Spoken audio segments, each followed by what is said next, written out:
Hello what's up दोस्तों, कैसे हैं आप सभी। फिर से एक बार स्वागत है आप सभी का आपके अपने चैनल में करियर भाई में। दोस्तों बात आज कर रहे हैं कि आपको एमबीबीएस के बाद कौन से ऑप्शंस ओपन रहते हैं। तो खैर एमबीबीएस करने के बाद एक पॉसिबल ऑप्शंस तो यही आते हैं कि भैया एमबीबीएस करने के बाद क्या कम्युनिटी सर्विस करेंगे, बाद में अपनी खुद की प्रैक्टिस करेंगे, या तो किसी हॉस्पिटल को ज्वाइन करेंगे, किसी बड़े डॉक्टर के अंडर काम करेंगे एज अ जूनियर डॉक्टर और फिर अपनी खुद की वो प्रैक्टिस शुरू कर सकते हैं। लेकिन नहीं दोस्तों, इसके कई सारे अल्टरनेटिव करियर पाथ्स भी हैं जिनको आप फॉलो करके कुछ अलग कर सकते हैं, अपने ज्ञान के साथ ही कुछ अलग फील्ड में जाने की सोच सकते हैं। तो दोस्तों सबसे पहला आपके पास जो है वो ऑप्शन होता है हॉस्पिटल एडमिनिस्ट्रेशन। तो हॉस्पिटल एडमिनिस्ट्रेशन की तरफ बहुत से डॉक्टर जाते हुए नजर आ रहे हैं। तो हॉस्पिटल एडमिनिस्ट्रेशन के लिए क्या होता है कि उस आदमी को मेडिकल नॉलेज होना भी बहुत ज़्यादा ज़रूरी है, जिसकी वजह से हॉस्पिटल एडमिनिस्ट्रेशन करने के लिए उसी फील्ड के लोग चाहिए होते हैं जिनका मेडिकल बैकग्राउंड हो, जिन्होंने मेडिकल जो भी कोई फील्ड है उसके अंदर कुछ सर्व किया है, जिनको उसके अंदर की टेक्निकलिटीज़ और बारीकियाँ पता है। ऐसा ही आदमी वहाँ पर हॉस्पिटल एडमिनिस्ट्रेशन में जा सकता है। तो इसकी वजह से कई सारे डॉक्टर्स फिर अपनी एमबीबीएस की डिग्री होने के बाद मैनेजमेंट में एमबीए भी करते हैं, ताकि वो अपने आप को ज़्यादा बेहतर तरीके से पोजीशन कर सके, उस पोस्ट के लिए, उस रोल के लिए वो अच्छे तरीके से सूट हो सके। इसकी वजह से कई डॉक्टर्स जो हैं वो अपनी डॉक्टरी की डिग्री ख़त्म करने के बाद एमबीए भी करते हैं और बाद में पूरा का पूरा हॉस्पिटल जो है वो उनको एडमिनिस्टर करना होता है। फिर इसमें सारी ही चीज़ें आ गई कि हॉस्पिटल के अंदर नई नई फैसिलिटीज़ आना, हॉस्पिटल के अंदर रेप्यूटेड डॉक्टर्स को कनेक्ट करवाना, इसके अलावा पेशेंट के ग्रीवेंसेस की तरफ ध्यान देना, हॉस्पिटल का ओवरऑल बिजनेस जो है उसको ऊपर लेके जाना। तो ये सारे काम इनके ऊपर ही होते हैं। इसके अलावा और एक बढ़िया आपके लिए ऑप्शन बन सकता है मेडिकल प्रोफेसर या टीचर। तो क्योंकि आपने एमबीबीएस ही किया है तो आप इसके लिए ज़रूर एलिजिबल होंगे। बस आपको जो है वो आपने जब मेडिकल किया होगा उसके बाद जब आप टीचर बनने जाएंगे, तो अगर आप नेक्स्ट ईयर ही जाते हैं तो ऐसा तो मुमकिन नहीं है, क्योंकि हर एक मेडिकल प्रैक्टिशनर को जो है वो कम्युनिटी सर्विस करनी पड़ती है। तो उसके बाद ही आप वहाँ पर प्रोफेसर या टीचर बनने जाएंगे।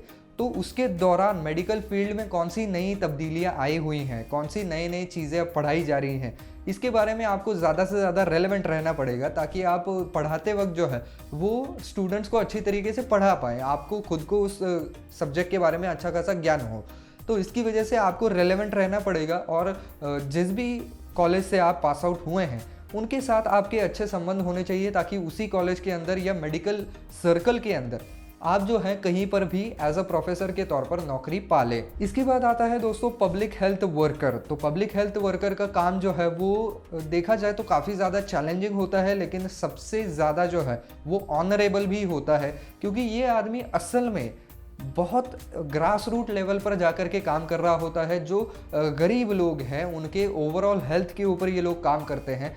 अगर कोई ऐसा डिसीज़ है जो कि बहुत ज़्यादा वाइड स्प्रेड हो रहा है उसका, तो उसको रोकने के लिए ये लोग कोशिश करते हैं, लोगों को एजुकेट करते हैं। अगर उनको कोई छोटी मोटी बीमारी है तो उनको ठीक करते हैं। तो ये लोग जनरली गवर्नमेंट के साथ भी काफ़ी क्लोजली काम करते हैं। तो आप as a public health worker के तौर पर भी काम कर सकते हैं। इसके अलावा आप डायरेक्टली जर्नलिज्म लाइन में भी जा सकते हैं। जी हाँ दोस्तों, भले ही आपने एमबीबीएस किया है लेकिन फिर भी आप जर्नलिज्म लाइन में जो है वो ज़रूर जा सकते हैं। ये ऐसा मैंने इसलिए कहा क्योंकि जो मेडिकल जर्नलिज्म होता है या हेल्थ जर्नलिज्म होता है उसमें जर्नलिस्ट तो हैं, वो अपने ब्लॉग ज़रूर लिखते हैं, अपने न्यूज़ आर्टिकल बाहर लाते हैं, लेकिन जो आदमी खुद एमबीबीएस है उसको हमेशा ही ऐसे नॉर्मल जर्नलिस्ट के ऊपर एज रहेगी, उसको हमेशा अपर हैंड रहेगा कि भाई मैं खुद उस फील्ड से बिलोंग करता हूँ, मैंने उसकी पढ़ाई की हुई है। तो अगर कोई एमबीबीएस किया हुआ आदमी उसे लिखता है तो ऑब्वियसली उसका वज़न अलग ही पड़ता है, लोग उसे ज़्यादा सीरियसली लेते हैं, क्योंकि आपकी खुद की पढ़ाई उसके अंदर हुई है।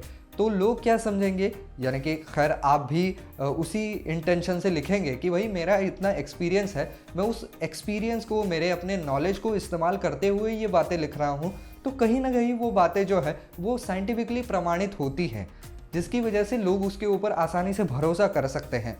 तो इसकी वजह से आपको एज अ हेल्थ जर्नलिस्ट या मेडिकल जर्नलिस्ट के तौर पर अच्छा खासा सक्सेस मिल सकता है। इसके अलावा दोस्तों आप क्लिनिकल फॉरेंसिक मेडिकल एग्जामिनर के तौर पर काम कर सकते हैं। तो ये जो फील्ड है वो थोड़ा सा क्राइम वर्ल्ड से भी जुड़ा हुआ है, क्योंकि इसमें होता यह है कि पैथोलॉजी लैब्स में आपको एक्सपेरिमेंट करने पड़ते हैं, लेकिन जो लोग मर चुके हैं जिनका पोस्टमार्टम करना है, ऐसे लोगों के फॉरेंसिक सैंपल्स आपको लेने होते हैं और उसके ऊपर फिर आगे की जो है वो पूरी प्रोसेस करनी होती है। तो ये फील्ड थोड़ा सा अलग हो जाता है, लेकिन आपकी मेडिकल फील्ड के जो नॉलेज है वो वहाँ पर काम में आ जाता है। इसके अलावा दोस्तों और एक बढ़िया और हटके करियर ऑप्शन है, वो है मेडिको लीगल एडवाइज़र। तो क्योंकि कई सारे ऐसे हॉस्पिटल्स हैं जो कि एक्सीडेंट के केसेस वगैरह भी लेते हैं, या कई बार ऐसे केसेस आते हैं जिनके साथ कोई हत्या की कोशिश की गई है या हत्या हो चुकी है। तो ऐसे में बहुत सारे लीगल मैटर्स होते हैं।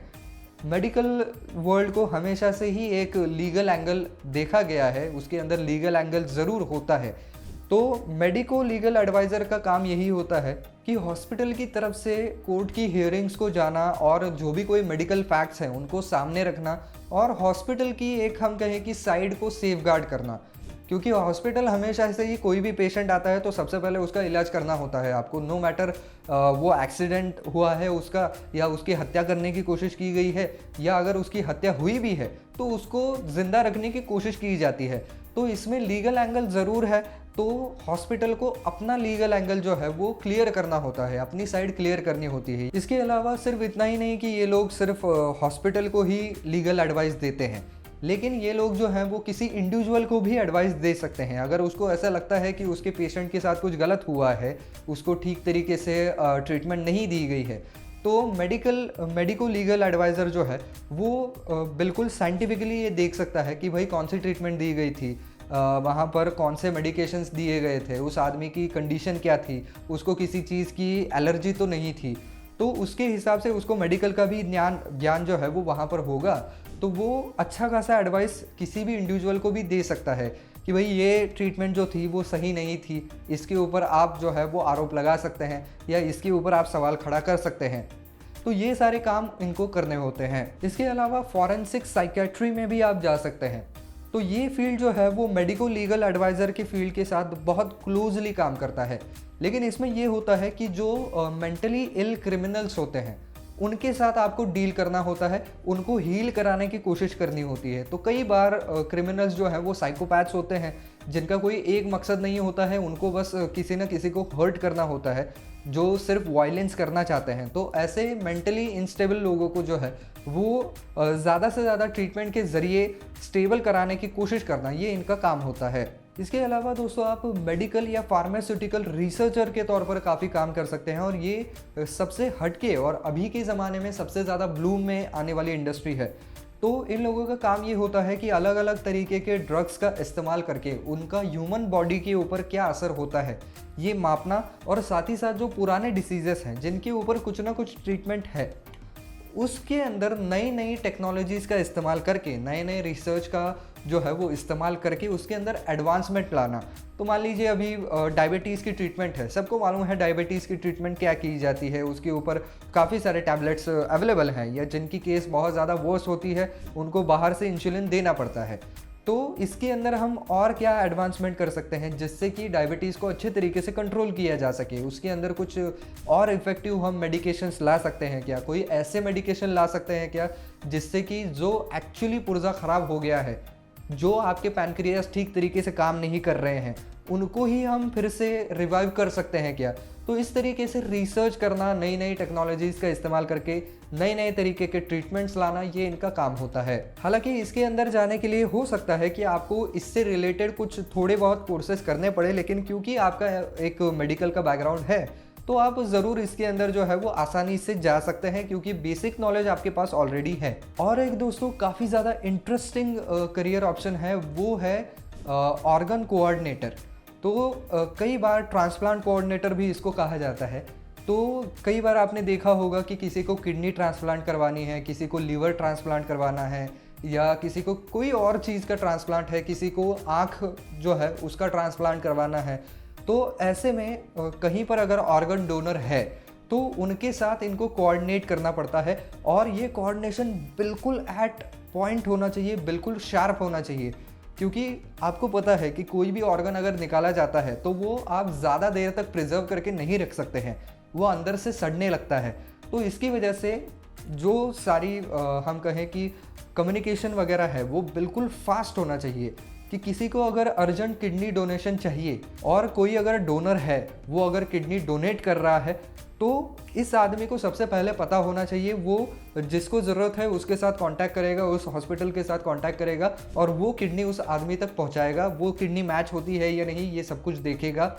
अगर वो मैच होती है तो सारी पेपर वर्क वगैरह ये सब कुछ करते हैं। इसके बाद सर्जरी होने के बाद भी ये लोग फॉलोअप रखते हैं कि भाई अब वो पेशेंट कैसा है, उसकी हालत सुधर रही है नहीं सुधर रही है, जो ट्रांसप्लांट किया हुआ ऑर्गन है वो उसको सूट कर रहा है कि नहीं कर रहा है, इस सभी के बारे में इनको जो है वो एडमिनिस्टर करना पड़ता है। तो इसके अंदर आपको कोऑर्डिनेशन का भी स्किल होना चाहिए और साथ ही साथ एडमिनिस्ट्रेटिव टास्क भी आपके ऊपर होने वाले हैं। इसके अलावा रेडियोलॉजी या डायग्नोस्टिक इमेजिंग, इसके अंदर भी आप जा सकते हैं। तो इनका काम ये होता है कि हॉस्पिटल के अंदर की सीटी स्कैनिंग मशीन, एक्सरे मशीन, इसके अलावा यहाँ पर अल्ट्रासाउंड हो गया, एमआरआईज हो गया, तो इन सारे मशीन्स को बिल्कुल टॉप नॉच कंडीशन में रखना और उनके सारे रिजल्ट्स को भी ये लोग देखते हैं कि वो प्रोफेशनल स्टैंडर्ड्स को मीट करते हैं या नहीं, क्योंकि अगर ये रिज़ल्ट गलत हो गए तो उसके बहुत भयंकर रिपरकेशन हो सकते हैं।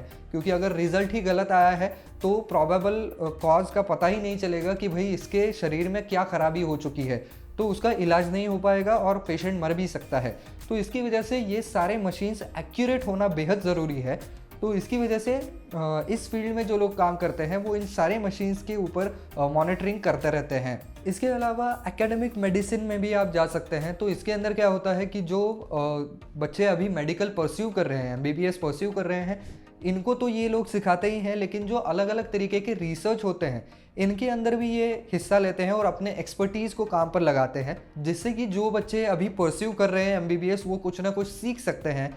तो इसके अंदर फ़ायदा ये होता है कि जो लोग इसमें जाते हैं उनको सैलरी अच्छी खासी मिल जाती है। इसके अलावा आप स्पोर्ट मेडिसिन के अंदर भी जा सकते हैं। स्पोर्ट मेडिसिन आजकल का बहुत ज़्यादा डिमांड वाला जो है वो फील्ड बन चुका है, क्योंकि कई सारे एथलीट्स हैं देश के अंदर जिनको स्पोर्ट डॉक्टर की बहुत ज़्यादा ज़रूरत पड़ती है, या कई हाई प्रोफाइल क्लाइंट्स होते हैं जो कि स्पोर्ट मेडिसिन वाले लोगों को ज़रूर लेना चाहते हैं और अपने पर्सनल डॉक्टर्स के तौर पर रखना चाहते हैं। तो इसके अंदर पैसा भी अच्छा खासा है और आप जो है वो एक्चुअल फील्ड के ऊपर काम करते हैं और किसी एक ही आदमी के ऊपर आपको जो है वो फोकस करने का मौका मिलता है। तो आप पूरा अपना नॉलेज जो है वो उसके अंदर झोंक सकते हैं और ज़्यादा से ज़्यादा उस एथलीट को फिट रखने की कोशिश कर सकते हैं। तो दोस्तों ये सारे फील्ड्स जो हैं वो आपको एमबीबीएस करने के बाद बिल्कुल ओपन रहते हैं। तो बस दोस्तों आज के वीडियो में इतना ही। आई होप ये वीडियो आपको पसंद आया होगा, काम का लगा होगा। तो दोस्तों अगर आपको वीडियो पसंद आया है तो वीडियो को लाइक करना बिल्कुल ना भूलिएगा।